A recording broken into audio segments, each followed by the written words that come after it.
નમસ્કાર મિત્રો, આત્મનિર્માણ એપમાં હું ધર્મેન્દ્ર કનાલા આપ સર્વોનું હાર્દિક સ્વાગત કરું છું.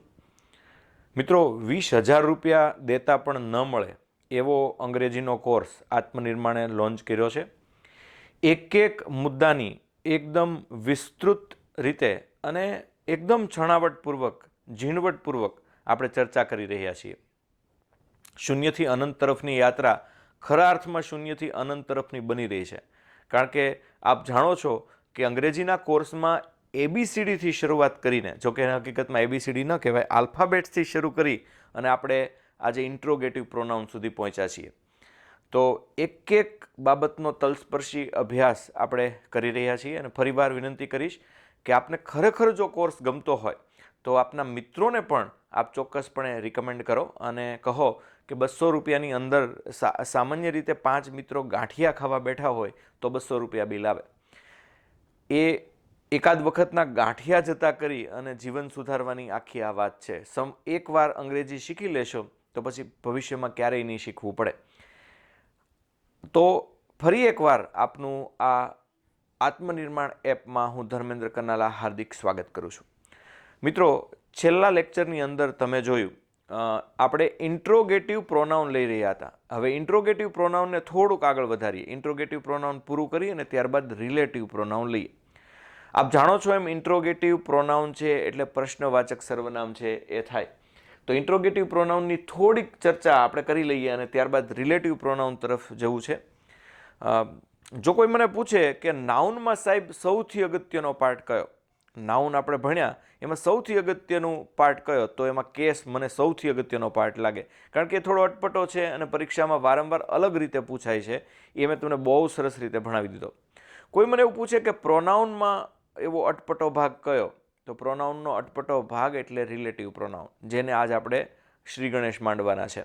તો ચાલો આપણે પહેલાં તો ઇન્ટ્રોગેટિવ પ્રોનાઉનનો જે બાકી રહી ગયેલો ભાગ છે એની પૂર્ણાહુતિ છે આપણે કરીએ અને ત્યારબાદ હું તમને છે એ ઇન્ટ્રોગેટિવ પ્રોનાઉન પૂરું કરી અને રિલેટિવ પ્રોનાઉન તરફ લઈ જાઉં. તો સૌથી પહેલાં મિત્રો એક નોંધ જોઈએ કે વોટ પછી ક્રિયાપદ ન આવે તો એ નોમિનેટિવ કેસમાં છે, એટલે કે કર્તા વિભક્તિમાં છે. અને વોટ પછી ક્રિયાપદ આવે તો એ ઓબ્જેક્ટિવ કેસ એટલે કે કર્મમાં છે. પહેલી નજરે આવું સાંભળીએ ત્યારે સમજાય નહીં, વાત ઉદાહરણથી કરીએ તો વધુ ક્લિયર થાય. તો સૌથી પહેલાં આપણે જોઈએ વોટ પછી ક્રિયાપદ આવે તો ઓસી અને વોટ પછી ક્રિયાપદ ન આવે તો નોમિનેટિવ કેસ એટલે કે એનસી. એક ઉદાહરણ લઈએ અને એના જવાબ પણ સાથોસાથ જોતા જાય એટલે ખબર પડે કે જવાબમાં શું આવ્યું. જે જવાબમાં વિભક્તિ આવે એ જ સવાલની વિભક્તિ હોય. તમે કહો કઈ રીતે? તો પહેલાં મેં એક પ્રશ્ન પૂછ્યો, વોટ ઇઝ ધેટ? ચાલો એનો ગમે તમારા મનમાં કોઈ પણ જવાબ આના સિવાય ધારવો હોય એ ધારી લો. દાખલા તરીકે અહીંયા આ દૂર પડ્યું હોય તો હું કહું વોટ ઇઝ ધેટ, તમે કહેશો that is an ink pen. આ દૂર શર્ટ હોય ને હું કહું છું વોટ ઇઝ ધેટ, તો તમે કહેશો ધેટ ઇઝ અ શર્ટ. એવી જ રીતે હું કહું છું કે આને વોટ ઇઝ ધેટ નહીં કહેવાય, તો આના માટે શું કહેવું પડશે? વોટ આર ધોઝ, તો ધોઝ આર સ્પેક્ટેકલ્સ. અચ્છા, કંઈ પણ એવું ધાર્યું, ચાલો. તો વોટ ઇઝ ધેટ, તો તમે કહેશો that is a dog, that is a bag, that is a pen, that is a cradle, that is a cupboard. તો કંઈ પણ તમે એક જવાબ ધાર્યો. હવે અહીંયા જે ડોગની વિભક્તિ છે એ જ અહીંયા વોટની વિભક્તિ રહી. હવે ડોગની વિભક્તિ કઈ?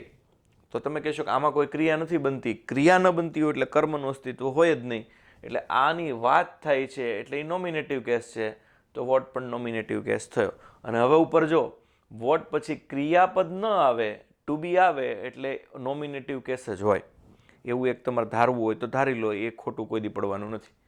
હવે આમાં એવું વોટ ડુ યુ વોન્ટ, તમે શું ઈચ્છો છો? આ ક્રિયાપદ આવ્યું તો આઈ વોન્ટ અ જોબ, હું નોકરી ઈચ્છું છું. તો એમાં આ ઈચ્છવાવાળો આઈ છે પણ એ ઈચ્છે છે જોબ, તો વોટની જગ્યાએ જવાબમાં શું આવ્યું? જોબ. તો હવે જોબ જવાબમાં આવ્યું એટલે કયો કેસ થયો? તો એટલે એ એક્યુઝેટિવ કેસ છે એ થયો. એટલે કે ઓબ્જેક્ટિવની અંદર એક્યુઝેટિવ કેસ. વિચ ઇઝ હી, હવે વિચની ચર્ચા કરીએ. જો વિચ ઇઝ હી એટલે વિચ ઇઝ હી આવો પ્રશ્ન કઈ રીતે આવ્યો સાહેબ? સમજાણું નહીં. તો દાખલા તરીકે મને એક છોકરો આવીને ફરિયાદ કરે કે સાહેબ આપણા ક્લાસમાંથી મને એક છોકરો મારે છે. હવે એ છોકરાને હું લઈ જાઉં અને બીજા બધાને ઊભા રાખું ગુનેગારોને, એમ કહું આમાંથી કયો ગુનેગાર છે શોધી કાઢ. વિચ ઇઝ હી, આમાંથી કયો છે? એટલે કહેશે he is the first one, એ આ પહેલો છે ને એ જ છે. તો હવે વિચ અહીંયા કઈ વિભક્તિમાં આવ્યું? તો અહીંયા છે એ કોઈ ક્રિયા નથી. જો હી ઇઝ, અહીંયા પણ ઇઝ ધ ફર્સ્ટ વન, તો આ નોમિનેટિવ કેસ થયો. સમજો બરાબર. Which do you prefer? બરાબર. હવે તમારી પાસે 15-20 બંગડીઓ પડી છે, બંગડીઓના પેલા આખા જુડા. તો એમાંથી મારે પૂછવાનું છે વિચ ડુ યુ પ્રિફર, તમે આમાંથી કયો પસંદ કરો છો? I prefer the last one. તો એમાં પ્રિફર કરવાવાળો આઈ હાજર છે અને લાસ્ટ વન તો એણે પસંદ કરેલી વસ્તુ છે, એટલે અહીંયા ઓબ્જેક્ટિવ કેસમાં એક્યુઝેટિવ કેસ થઈ ગયો. તો સમજાય છે કઈ રીતે? હવે જોઈએ વોટ ઇઝ ઇટ. તો વોટ ઇઝ ઇટ આમ કહીએ એટલે તરત જ ખબર પડી જાય કે આનો જવાબ ગમે એ આવે. અહીંયા ઇઝ આવ્યું એટલે આ નોમિનેટિવ કેસ જ છે. વોટ ડુ યુ લાઇક, તો એમાં ક્રિયા આવી. વોટ ડુ યુ લાઇક ક્રિયાપદ આવ્યું એટલે એ એક્યુઝેટિવ કેસ જ થાય. વિચ આર યુ, આમાંથી તું કયો છો?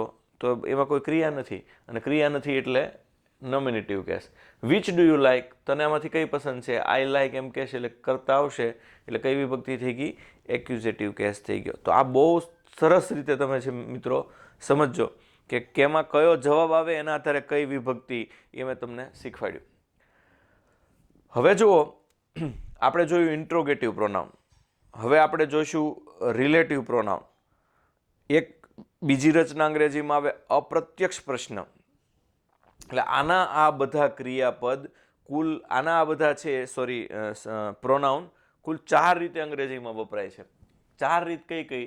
તો એક તો તમે જોયું અત્યારે, એક તો ઇન્ટ્રોગેટિવ પ્રોનાઉન આઈપી. બરાબર. એમાં કયું આવ્યું છે? જો એમાં આઈપીમાં હુ છે, બરાબર ને, હુ ને વિચ ને, બરાબર. હવે બીજું અહીંયા કીધું કે અપ્રત્યક્ષ પ્રશ્ન, તો એમાંય હુ આવવાનું. હજી જોઈએ રિલેટિવ પ્રોનાઉન, તો એમાંય હુ આવવાનું.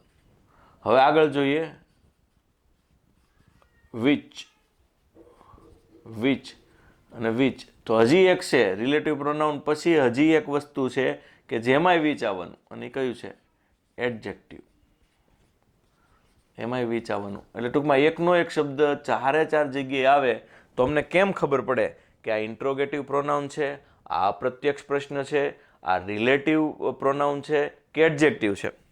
એની ટ્રીક છેલ્લે આવશે. અહીંયા એક્સરસાઇઝ હું લઉં છું કે 4નો ભેદ કેમ ખબર પડે એની ટ્રીક હું તમને શીખવાડીશ. એટલે પરીક્ષામાં પૂછવું હોય કે આ શબ્દ છે એ રિલેટિવ પ્રોનાઉન છે, ઇન્ટ્રોગેટિવ પ્રોનાઉન છે, અપ્રત્યક્ષ પ્રશ્ન છે, તો તમને આવડવું જોઈએ. એવો પ્રશ્ન પૂછાતો નથી પણ ખબર જ હોવી જોઈએ. યુ વપરાય, દાખલા તરીકે ક્યાંય વાક્યમાં યુ આવે તો ખબર જ પડવી જોઈએ કે કર્મ વિભક્તિ છે, કર્તા વિભક્તિ છે, પહેલો પુરુષ છે, બીજા પુરુષમાં એકવચન છે, બહુવચન છે, આ બધી ખબર પડવી જ જોઈએ. યુમાં ભેદ આવડવો જ જોઈએ, કારણ કે વિભક્તિ આવડે એટલે બધું આવડે જ તે. હવે જોઈએ, આ બધા સર્વનામ અપ્રત્યક્ષ પ્રશ્ન પૂછવા માટે પણ વપરાય છે. હવે પહેલાં તો અપ્રત્યક્ષ પ્રશ્ન શું? સીધી રીતે ન પૂછાય એને અપ્રત્યક્ષ પ્રશ્ન કહેવાય. દાખલા તરીકે હું એમ કહું વોટ ઇઝ યોર નેમ, તો એ સીધો પ્રશ્ન થયો. પણ હું એમ કહું he ask what is your name, એ પૂછે છે કે તારું નામ શું છે, તો એ અપ્રત્યક્ષ પ્રશ્ન થયો. સીધી રીતે હું જ પૂછું તો એ પ્રત્યક્ષ. અચ્છા, અપ્રત્યક્ષ છે એ કેમ ખબર પડે? આઈ આસ્ક્ડ હુ વોઝ સ્પીકિંગ, હું એમ પૂછતો હતો કે કોણ બોલી રહ્યું છે, તો એ સીધો અહીંથી હુથી સ્ટાર્ટ ન થયું એટલે ખબર પડી કે અપ્રત્યક્ષ પ્રશ્ન છે. Tell me what have you done, કે તે શું કર્યું, તો ટેલ મી પહેલાં આવ્યું ને પછી વોટ હેવ યુ ડન. આને અપ્રત્યક્ષ પ્રશ્ન કહેવાય. સીધું પૂછવું હોય તો વોટ હેવ યુ ડન, પણ આ તો આગળ કંઈક આવ્યું. સે which you would like the best, કે તને સૌથી વધુ કયું ગમે છે, તો આગળ સે આવ્યું એટલે આ પણ અપ્રત્યક્ષ પ્રશ્ન થયો. તો આમાંથી તને સૌથી વધુ કયું ગમે છે તે કહે એટલે સે આવ્યું ને પછી આગળ આખું વાક્ય આવ્યું. હવે મોસ્ટ ટાઈમ બી વખત યાદ રાખો, ઇન્ટ્રોગેટિવ પ્રોનાઉનમાં હંમેશા આ પ્રકારનો શબ્દ છે એ ક્યાં આવશે? વાક્યમાં પ્રથમ સ્થાને જ આવશે. અપવાદ એકે અપવાદ ન હોય, કોઈ દી એટલે કોઈ દી. અને આમાં તો કે આમાં હંમેશા અપ્રત્યક્ષ પ્રશ્નની અંદર ક્યારેય આ પ્રશ્નસૂચક શબ્દ વાક્યની શરૂઆતમાં નહીં જ આવે. એટલે બે વચ્ચે સીધો ભેદ થઈ ગયો. આમાં what, who, which, whom, whose વાક્યની શરૂઆતમાં આવશે, જ્યારે આમાં શરૂઆતમાં નહીં જ આવે. આ બે વચ્ચેની વિસમાનતા, વિસંગતતા થઈ. બે વચ્ચે એક સમાનતા પણ છે. આ પણ પ્રશ્ન પૂછે છે, આ પણ પ્રશ્ન પૂછે છે. આ સીધો પ્રશ્ન પૂછે છે અને આ કોકે પ્રશ્ન પૂછ્યો છે એવી તમને ખબર પડે છે. આ દાખલા તરીકે આ પ્રશ્ન કોણે પૂછ્યો, આ દાખલા તરીકે વોટ ઇઝ ઇટ, એ પ્રશ્ન પૂછનાર કોણ છે તો એ ખબર નથી, અથવા પ્રશ્ન પૂછનાર વિશે કંઈ સંદર્ભ તો કે એ પણ નથી, જ્યારે આમાં હંમેશા સંદર્ભ હોય. અને એટલે જ તે અહીંયા જુઓ રિલેટિવ પ્રોનાઉન આવું જ હોય છતાં પણ એમાં પ્રશ્નનો ભાવ નથી.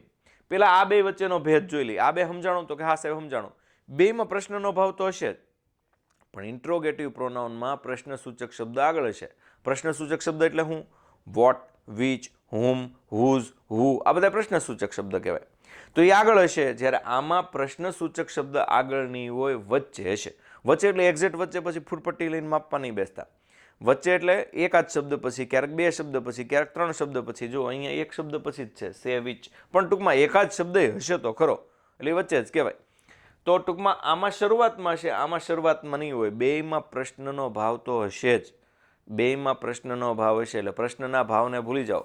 બેયમાં પ્રશ્નનો ભાવ એ બેયની સમાન લક્ષણ છે, પણ બેયમાં વિસમાન લક્ષણ કયું છે તો કે આમાં ઇન્ટ્રોગેટિવ વર્ડ પહેલો આવે, જ્યારે આમાં છે એ પહેલો આવી શકતો નથી. આ બે વચ્ચેની વિસમાનતા એટલે કે બે વચ્ચેની અસમાનતા છે. હવે આગળ છે જોઈ, હવે જોઈ ખાસ યાદ રાખી લો, એકનો એક શબ્દ વિશેષણ, રિલેટિવ પ્રોનાઉન અને પ્રશ્નવાચક સર્વનામ તરીકે આવી શકે. હમણાં ઉપર ચર્ચા થઈ એમ. હવે વિચ ઇઝ યોર ફાઇલ, આમાંથી તારી ફાઇલ કઈ છે, તો આ વાક્યની શરૂઆતમાં આવ્યું એટલે આપણને ખબર પડી ગઈ કે આ શું છે, તો આ ઇન્ટ્રોગેટિવ પ્રોનાઉન છે. બરાબર, ચાલો સરસ ખબર પડી ગઈ તમને કે આ ઇન્ટ્રોગેટિવ પ્રોનાઉન છે.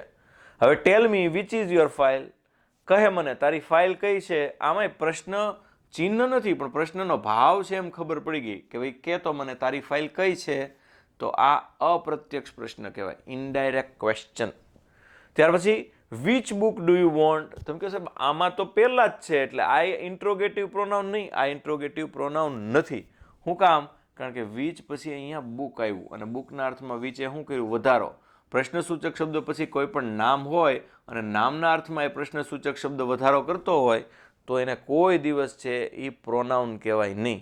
એટલે એ શું થઈ ગયું, તો એ પાછું એડજેક્ટિવ એટલે કે વિશેષણ થઈ ગયું. કેવું વિશેષણ, તો એ તો બધાને ખબર પડે, ઇન્ટ્રોગેટિવ એડજેક્ટિવ. હવે this is the book which I want, આ એ જ બુક છે કે જે હું ઈચ્છતો હતો. તો અહીંયા વિચે કામ કર્યું આ બે વાક્યોને જોડવાનું. જો જોડે, સંબંધથી જોડાઈ એટલે એને રિલેટિવ પ્રોનાઉન એવું નામ આપણે આપ્યું, રિલેટિવ પ્રોનાઉન કહેવાય. તો ટૂંકમાં ચારેય જુદું જુદું છે, ચારેય વચ્ચે ભેદ સમજાય છે. તો પેલું તો આ હાવ હેલું છે, યાદ રાખી લો. દાખલા તરીકે આ વાક્યની શરૂઆતમાં આવશે પ્રશ્ન પૂછશે, આ વાક્યની વચ્ચે આવશે પ્રશ્ન પૂછશે, આ તો કે આ ગમે ત્યાં આવશે પણ એની પાછળ નામ આવશે, આ વચ્ચે આવીને બે વાક્યને જોડશે, એમાં પ્રશ્નનો ભાવ હશે નહીં. તો આ ચાર બાબત જો તમે અત્યારે જ તમારી નોંધપોથીમાં લખી લો હું જે બોલ્યો એ, તો તમારા ચારેયમાં ક્યારેય ગડબડ થાય નહીં. હવે જોઈએ તો અહીંયા ઇન્ટ્રોગેટિવ પ્રોનાઉન છે એ પૂર્ણ કરીએ. ઇન્ટ્રોગેટિવ પ્રોનાઉનની બધી જ માહિતી મારે જે તમને આપવાની હતી એ મેં તમને આપી દીધી. ફરીવાર એક રિકેપ છે એ પછી આ પૂરું થાય પછી આપણે લઈએ. રિલેટિવ પ્રોનાઉન, રિલેટિવ શબ્દ, રિલેશન શબ્દ આજકાલ બહુ ચર્ચામાં છે. રિલેશનશિપ સ્ટેટસ વળી ફેસબુકમાં લખ્યું હોય તો કોઈકે લખ્યું હોય સિંગલ, કોઈકે લખ્યું હોય મેરિડ, કોઈકે લખ્યું હોય ઓપન, કોઈએ લખ્યું હોય ઓપન રિલેશનશિપ, ખુલ્લી મિત્રતા. તો એ ટૂંકમાં જે કંઈ હોય પણ એ રિલેશનશિપ સ્ટેટસ છે. રિલેટિવ તમે ઘણી વાર કહો છો ને આ મારા રિલેટિવ છે, જેની સાથે આપણે રિલેટ થયેલા છીએ, જોડાયા છીએ. અચ્છા, રિલેટિવ પ્રોનાઉન એટલે સંબંધક સર્વનામ. ઓલા સંબંધી છે, આ સંબંધક સર્વનામ છે. બે વચ્ચે કંઈક બંધ છે, સંબંધ. તો એના કાકા અને મારા મામા બે હગ્ગા ભાઈઓ, તો એ ત્યાં સંબંધ થયો, બે વચ્ચેનો જોડાણ થયું. અચ્છા, તો એ બે વચ્ચે જેમ જોડાણ કરે છે એમ આ પણ બે વાક્ય વચ્ચે શું કરે છે, જોડાણ. એટલે જ એનું નામ પડ્યું રિલેટિવ પ્રોનાઉન, જે કોઈ સંજ્ઞા માટે વપરાય છે. ઉદાહરણ આપી તો વાત સમજાશે, બાકી રિલેટિવ પ્રોનાઉન એમ નહીં સમજાય. અહીંયા મેં બે વાક્યોના 3 ટુકડા લીધા છે. આઈ મેટ હરી, હું હરીને મળ્યો હતો. હરી હેડ જસ્ટ રિટર્ન, હરી હમણાં જ પાછો ફેર્યો હતો. એ ગમે ત્યાંથી બારગામથી આવ્યો અને હું એને મળ્યો હતો અને એ હમણાં જ પાછો ફેર્યો હતો. આવા બે વાક્યો છે. I have found the pen, હું પેન મેળવી ચૂક્યો હતો. I have lost the pen, હું પેન ખોઈ ચૂક્યો હતો. તો બે વિરોધાભાસવાળા વાક્ય લાગે. આપણે એમ થાય કે આ બે વાક્યને જોડવા હોય તો કેમ જોડાય, કદાચ જોડાતા જ નહીં હોય. Here is the book, are a book, you lent me the book, તે મને એ બુક ઉછીની આપી હતી. હવે બરાબર જુઓ આ ટુકડાને કેમ જોડાય. તો I met Hari who had just return. I met Hari, હું હરીને મળ્યો કે જે હમણાં જ પાછો ફર્યો હતો. ગુજરાતીમાં પણ આમ જોડો છો, હું હરીને મળ્યો કે જે હમણાં જ પાછો ફર્યો હતો.